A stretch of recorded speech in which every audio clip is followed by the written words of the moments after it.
What's up, guys? How are you? Welcome to chord pairs. And today's chord pairs consist of C7 to D7, which is going to be the chord form part of this lesson in part 1. Part 2 is going to use open position, which is playing within the first 3 frets and also using open strings. So the chord form idea on the C chord, in this case the C7 chord in part 1, is that we move one shape up the strings to get the next chord, which in this case is D7, but the left hand stays on the same set of strings. With the G7 to C chord, this section, part 2, we stay within the first 3 frets and we move in that location only. So the first part, we move up the strings. The second part, we stay in position. We don't move any further than this location. Okay, so that's the idea. And to get you into the lesson, let's get you into the score. And here it is. And we're going to talk about the different chords. You can see here in this chord, the C7 and the D7, the shape of the hand is the same. In fact, all the chords have a similar hand shape to them. You can see the sort of curvy bit going on. If we go back to the C chord, which that particular C chord is built into this shape here, but we have an additional finger. So 4 fingers for the first 2 chords. And the last 2 chords only use 3 fingers, okay? Now, there's different notes within each of these chords. You can see here we have C, E, B flat, and C, and your fingering is nice and big, so you can see how that all situates. The colored circles here are the root tones of the chords, which are the namesakes of the chords, and the black lettering is the additional notes within the chord. And that's the situation with C7. So C, E, G, B flat is the spelling of a C7 chord, but we don't have a G in this particular version. And that's the tone we can leave out. We can leave out what's called the 5th of the chord. That can be deleted from any dominant 7th chord, which is what the C7 chord is. It's known as a dominant 7th chord. But our main thing is not that information so much right off the bat, but the movement of the hand from chord to chord. Here's our D7. You can see here we've abandoned the first 3 frets and moved the hand up to the 3rd fret. The first finger marks off the 3rd fret location. And the spelling D, F sharp, A, C is the spelling of a D7 chord. We don't have the A, so we're left with these notes, D, F sharp, and C. And of course you can see these are the root tones of the chord, and these are the additional notes added in for that chord. But the fingering is the same, and the movement is similar to the first chord. First, in this case, strings 5, 4, 3, and 2. We're staying on those strings and just simply moving the hand from 1st fret with that shape to the 3rd fret. All right, so that's your chords for the first half, the forms, okay? You get the mobility of the same hand shape. That's the form of the chord that gives you that type of chord. And on the second half, part 2, G7 to C, we're staying within the first 3 frets. Here's our G7 chord. So the colored circle here is the root of the chord. There it is. And the remaining tones are the other notes. G, B, D, F is the spelling of a G7 chord. And we can see what we have in the lettering underneath. G and B, D, G, B, F. So got 2 G's, 2 B's, 1 D, 1 F. That's the situation there. And we're playing all 6 strings with the right hand. With the C7, D7 chords, we're playing the inside strings. We're skipping both low and high E strings. And here's your C chord. Leaving out the 6th string, we're not playing it. C, E, and G is the spelling of a C chord, which is a triad actually. So we have 2 C's, 2 E's, and 1 G in that particular version of the chord. All right, so strum pattern for the right hand for the first half is a little interesting. We have, for the C7 chord, we have all down strums going on, but when we go to D7 chord, we actually have a change of direction with the right hand, okay? The way an 8th note triplet, which is what this rhythm is, it's broken up with a rest in between. Typically with an 8th note triplet, it's 3 pulses inside 1 pulse, which is 1, 2, 3, 4. 1 and 2 and 3 and 4, and that's a full-on 8th note triplet. But with this one, we have a rest on the end of every grouping of triplets. So we have 1, 2, 3, 4, as opposed to 1 and 2 and 3 and 4 and which will be a full 8th note triplet, but we don't have that in this example, and you're going to hear this on the playback. It's 1, rest, 2, rest, 3, rest, 4, rest, and when you get to that particular part of the tune, the sound cuts out. You're going to hear that in the playback. And on the D7 chord, the same holds true. So we have the same strum pattern all the way throughout. The thing that's different is the right hand direction when you get to the D7 chord. I threw this in just to add a little variety in the right hand, but by all means you can stay with this throughout the entire strum pattern. You can do all down strums. Down, down, down, down, down, down, down, down. On the opposite side, on D7 chord, we have down, up, down, up, down, up, down, up. So you can change into that strum pattern at that part of the tune if you want to. It's written in, but by all means, if this feels more comfortable on measures 2 and 3, doing all downward directions for the right hand, stay with that. And if you want to change direction, you can go with that too, of course, and make that part of the entire part 1 for your strum pattern. So here's some options. Part 2, in contrast, we have the same strum pattern all the way throughout. We have a 16th note grouping, which is 1 E and 2, 3, 4. So the beat is broken up into 4 parts there, and there's more activity. So we have more space on the first part rhythmically for the chords and the strumming.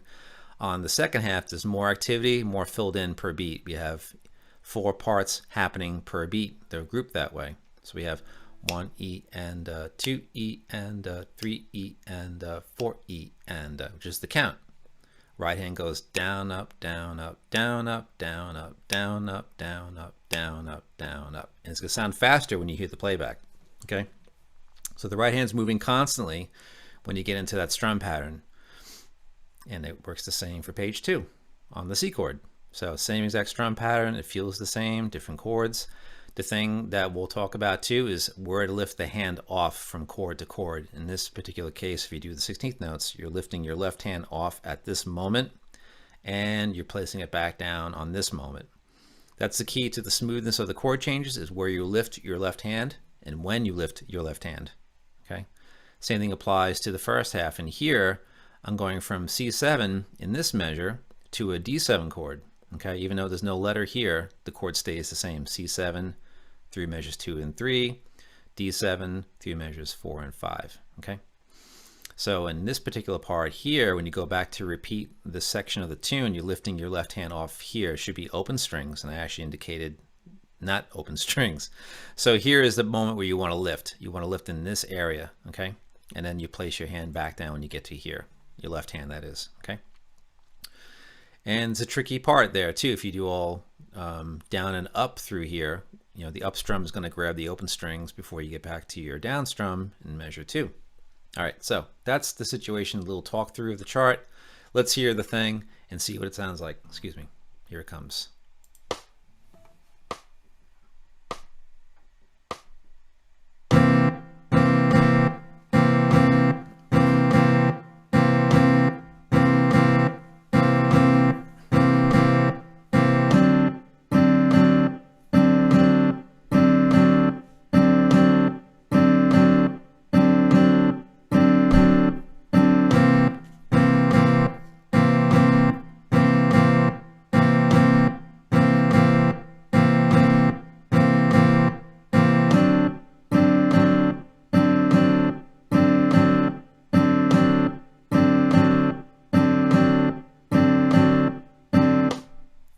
2, 3E and 4E and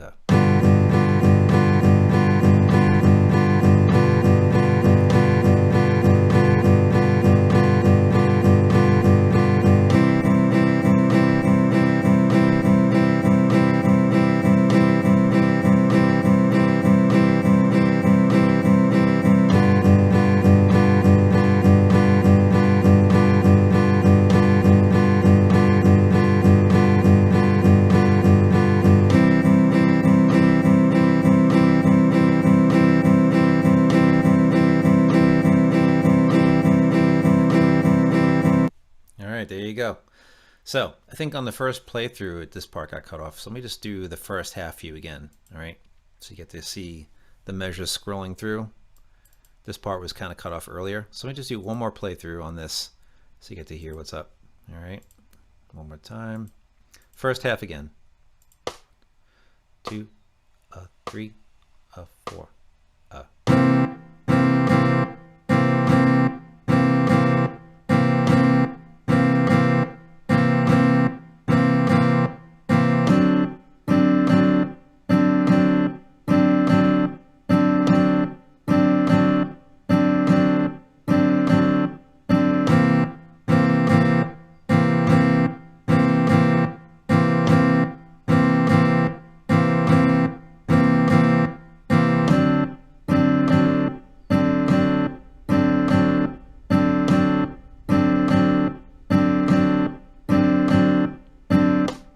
Okay, there you go. So that's the playthrough again with that eighth note triplet scene. Okay, so that's the deal. That's how it all works out. Let me get out of the screen share.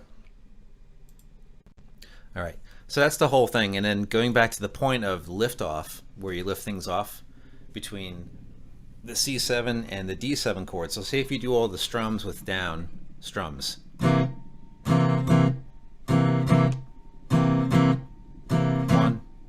2, 3, 4, lift.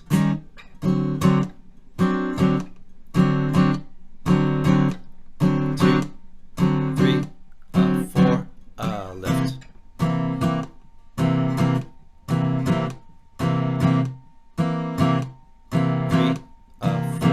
4. Now, for that particular way of playing through the chords, I didn't do too much of a lift. I actually kind of kept the tones of the chords singing out. You know, I didn't really actually get any open string action. All right. But on the second half, when you do the G7 to the C chord, that's a little bit more of a thing where you want to lift off because the right hand's much more active. So if you're going to do any kind of lifting, the busier the rhythm, that's kind of where you want to plan where you lift your hand off the strings, right? So if I play the G7 to the C chord, I'll do the collection as is. 1 E and 2 E and 3 E and G7 chord. 2,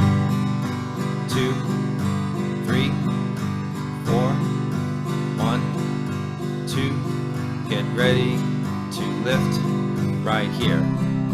2, 3, 4, 1, 2. Get ready to lift right here. 2, 3, 4, 1 and 2 E and 3 E and 4 E and 1, 2, 3 E and 4 E and 1 E and 2 E and 3 E and 4 E and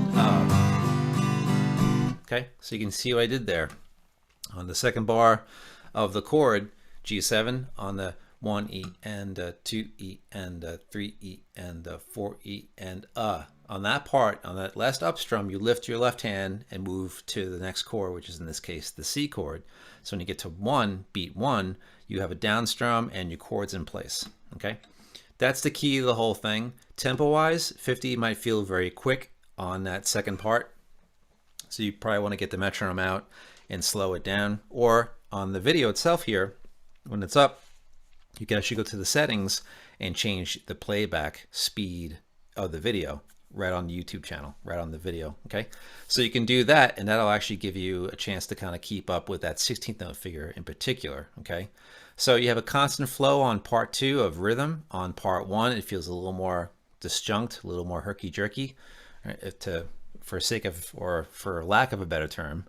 Try it out and see how it goes. I think you'll have a great time with it. Some different challenges in this particular study. So feel free to play through it. And if you got any comments or difficulties, feel free to comment below the video. Hey, I had a problem with such and such, and I can address it right within the comments, or I can do a separate video about any kind of problems that you guys may have with the chart.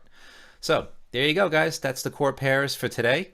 And if you like the video, feel free to like the video and subscribe as well. And thank you for all the new subscribers that have joined, and appreciate it. And I'm here to help as always. I try to say it on every video. So enjoy that chord pairs video and score and all that good stuff. So hope this helps you out, and we'll see you on the next video.